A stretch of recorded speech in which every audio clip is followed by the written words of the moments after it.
Hello, everyone. Hello, Miss. We are talking about of the late Renaissance. The late Renaissance is the idealized and harmonious style that is bred some feel into this favor, particularly in central Italy and Rome. After 1520, artists began experimenting with new conventions. This new style, often referred to as mannerisms, found its origins in the works of the late Raphael and Michelangelo's middle of the Old Age. The term mannerism was coined in the 17th century to describe those who followed in the partners established by these two artist geniuses. By that time, scholars used the word mannerism, anachronism, and the artificiality and distortion they observed in the art of the later 16th century. This unfavorable assessment of mannerism persists even into the 28th century as critics consider that movement to be an artist crisis that destroy the beautiful of the high Renaissance synthesis. That synthesis had exquisite classical proportions, ideal beauty, harmony, and serenity by contrast. Critics charge mannerism art with being artificial, overly emotional, vividly coloristic, effectively elegant, and contoured newer artistic tastes in the 20th century. However, have led to the positive resentment of a late Renaissance mannerism. Scholars have shown that the word maniera, upon which later critics based their critical term mannerism, merely meant stylish in the 16th century. Those mannerism has more recently been treated as a stylish style, which prize the very same values that later criticism found distasteful. 16th century mannerism and artistic movement that influenced art in Rome, Florence, and much of central Italy has now been shown to derive from certain assumptions about elegance and beauty that different from those of the High Renaissance. In place of older assessment of the periods and one of artistic decline, mannerism has now come to be possibly assessed as rich era of creative individual artistic expression. Thank you for your attention. Hello, Miss. My name is Ashley, and I'm going to talk about the Jacobean age. The Jacobean era was a period in English and Scottish history that coincides with the reign of James VI of Scotland, who also inherited the crown of England in 1603 as James I.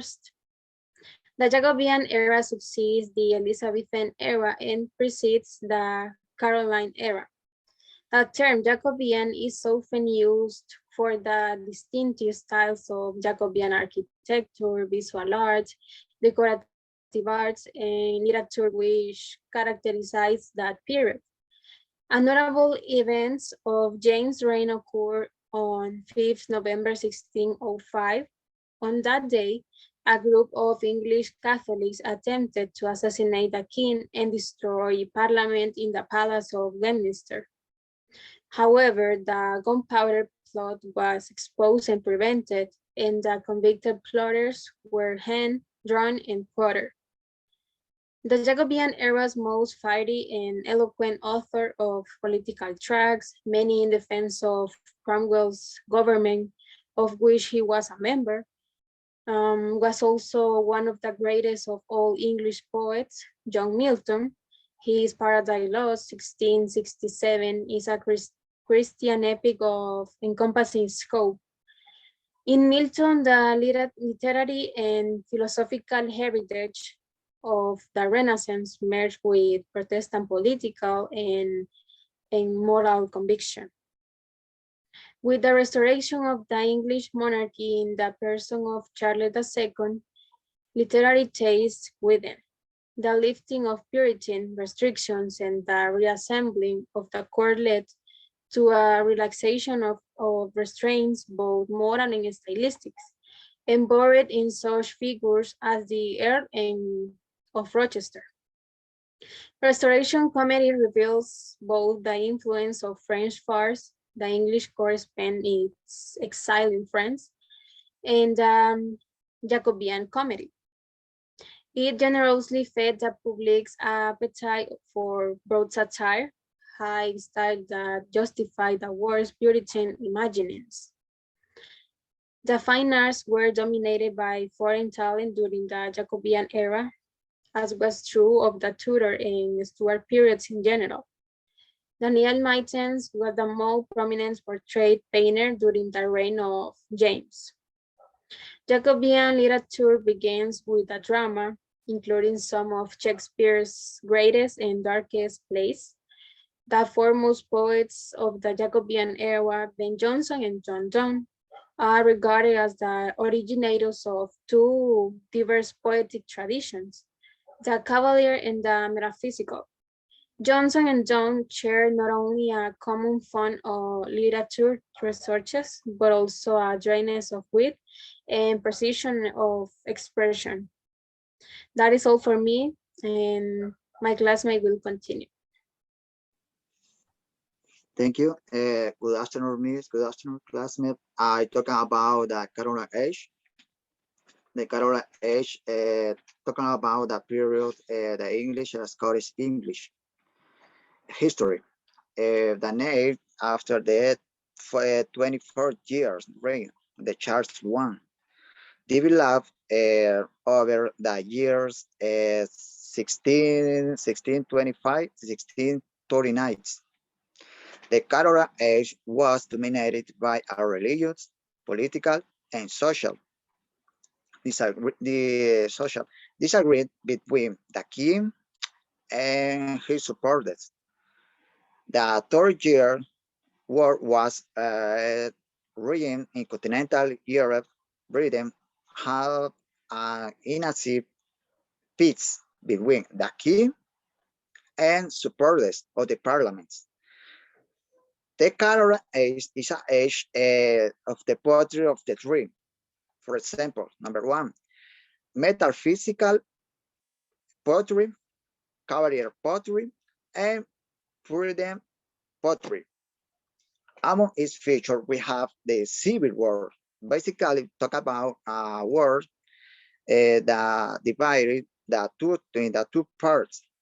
One to the king, and one's opposed to him. Another characteristic was the lack of the vitality of the literature. Is in this period, Britain was divided in stronger for the political, religion, freedom, the literature, divided in spirit, just like Britain. Another feature was a decline of the drama. The influence of the Puritanism was detrimental to the growth of the drama. This period was beautiful sights, brown, very nice poetry. For example, metaphysical. Well, for example, in this category, we have metaphysical poems. For example, John Donne. Among his main works are satires, songs, and sonnets. Another poet is George Herbert. His poetry is distinguished by the clarity expression, simple harmony. Another is Richard Cronshaw. Richard Cronshaw. His works were very emotional.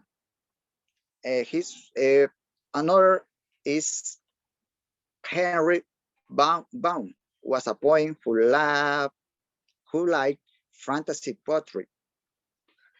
Another is Edward Albert. His poetry is about nature. Another is Abraham Conley. His poetry was sweet and elegant. We also, in this category, we have points cavalier. For example, Thomas Carret. Thomas Carret was known for his candidates and lovely lyrics. Another is Richard Lawsley. He was very well remembered for these elegant words. For example, Lucasta going to the wars and Atea from the prison. Another is Roberto Henry. His main word was Hesperus. John Suckling. His main word were a ballad of Paul Wearing and why Socrates was found lover. And the last one is Andrew Marwell. His poem deals with the hidden nature. For example, the garden, up on the hill, and the gallery. Well, I understand the Caroline is very important in a stage in the history of the literature because there was a lot of literary development and there were many writers who helped with literary genres. Thank you so much. I leave you with my classmate. Good afternoon, everyone. My name is Rosa Agüero. I am going to talk about the age of Milton.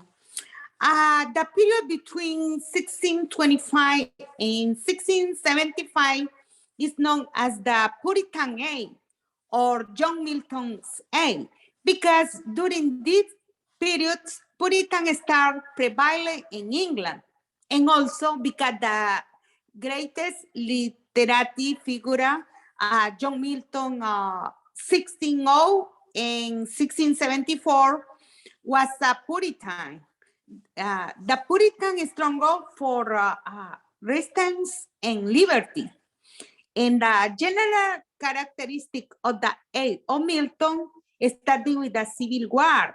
The entire period was dominated by the Civil War, which divided the people into two factions, one loyal to the king and the other opposed to him.